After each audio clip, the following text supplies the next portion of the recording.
Hello all, welcome again. Dr. JC here. Week 1, Lecture 1, Part 2. In this part of the lecture, we're going to take a look at the peopling of North America, whether they be red, white, or black, again to use historian Gary Nash's expression. And we're going to look at it specifically through the lens of labor. Now, before we get into New World labor systems, the labor that was available to entrepreneurs in the New World, it's absolutely critical that we first have a discussion about the difference between race and ethnicity. And I mention this because if we're going to try to understand and assess the people, places, action, events of early American history, we have to recognize there's a vast sea of difference between race and ethnicity, between ways we view things today in the present age and folks back in early America viewed things.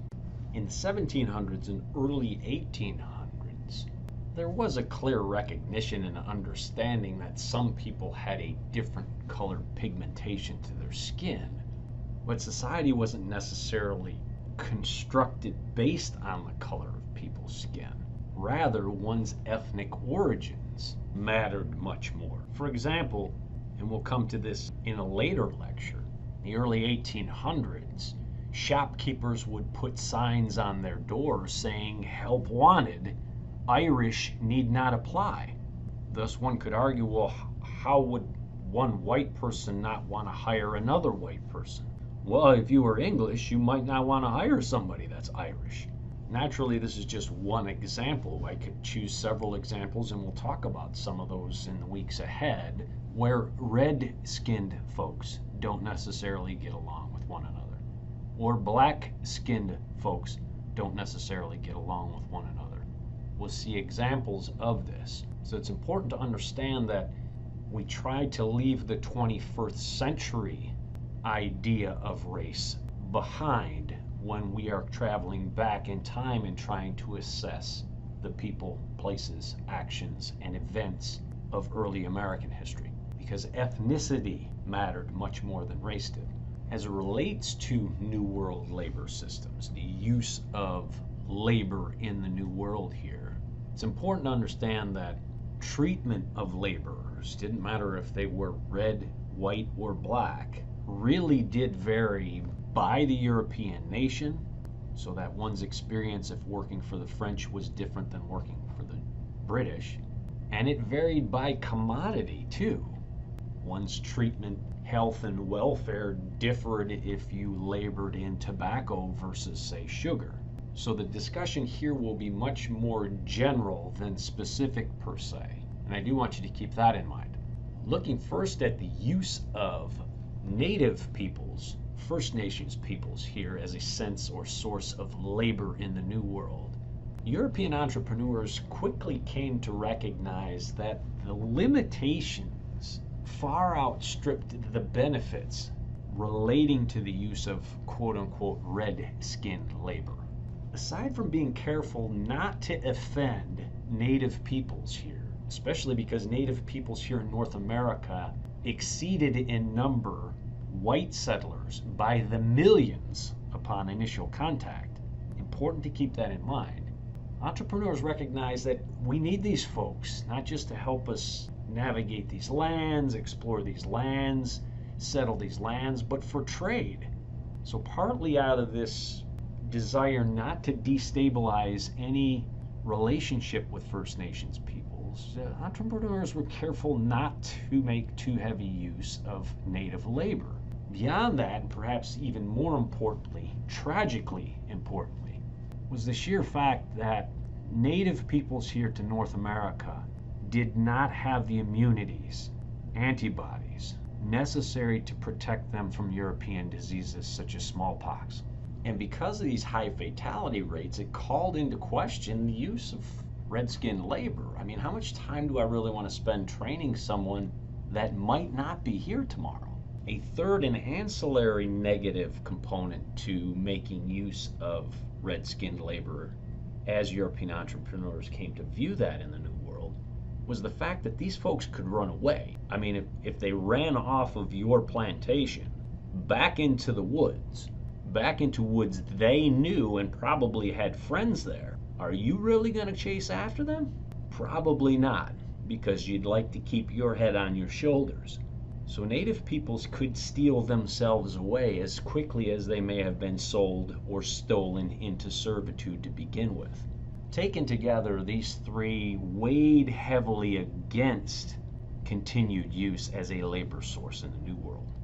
Now, while entrepreneurs were trying to figure out the pros and cons associated with making use of red-skinned labor, they readily made use of white-skinned labor as well, in the form of European indentured servants.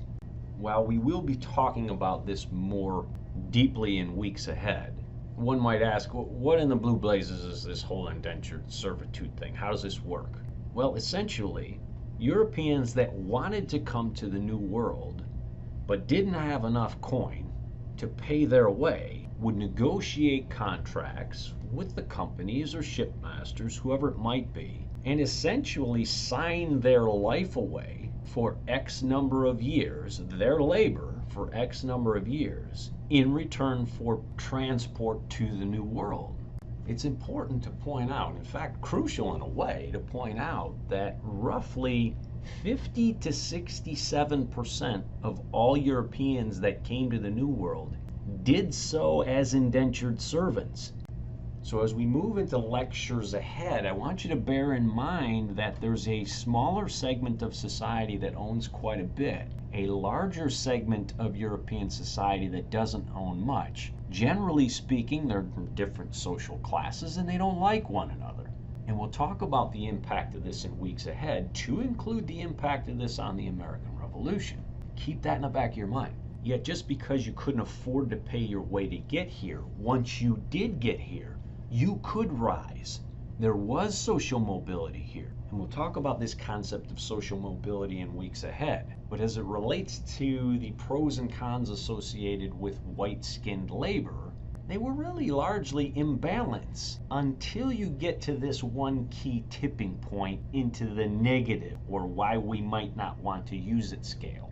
And it really had to do with the word training. I want you to think in some terms of indentured servitude as a form of internship or apprenticeship. For skilled laborers, yeah, they're already skilled, so they only have to be here for 5 years, but you get to figure out how things work here in the New World for 5 years, while someone else is providing food and shelter for you.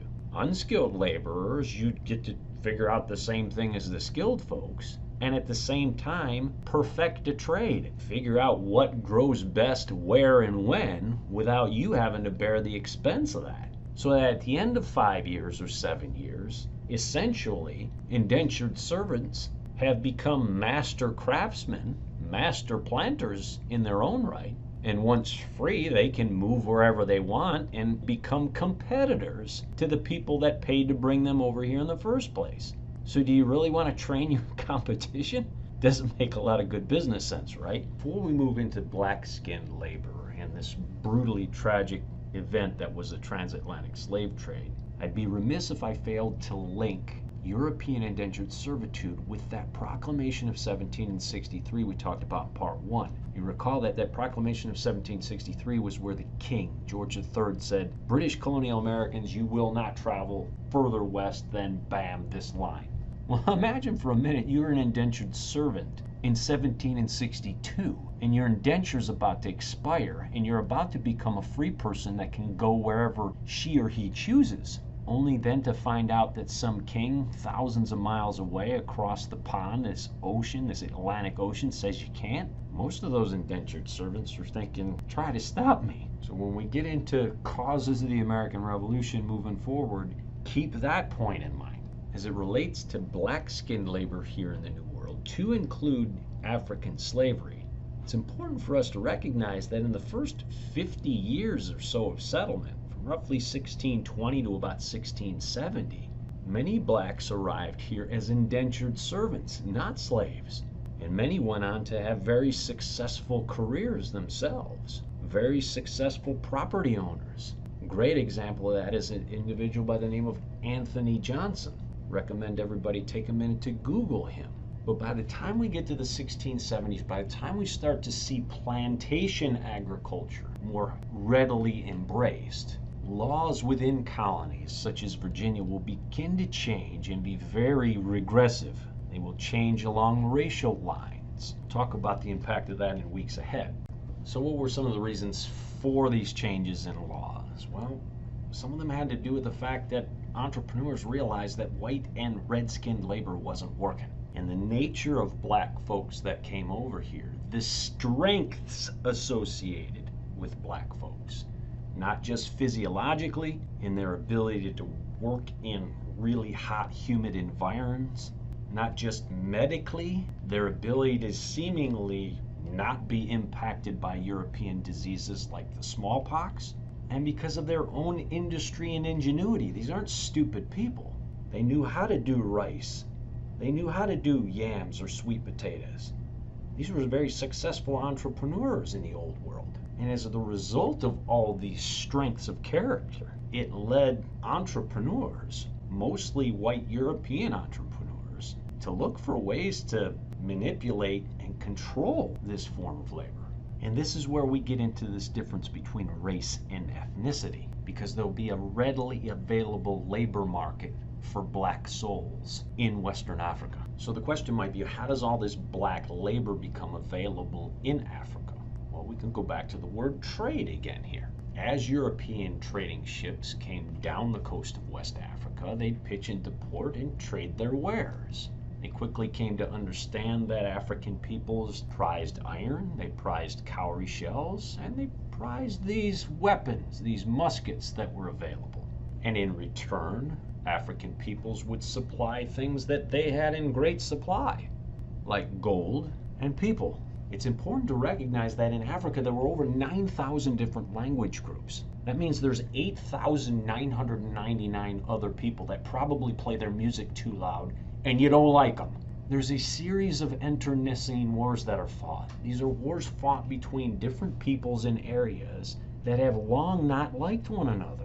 And if you capture an enemy in warfare, I guess you could sell them up the Congo River or sell them into the Islamic lands. Remember that Alexandria in Egypt was 75% enslaved.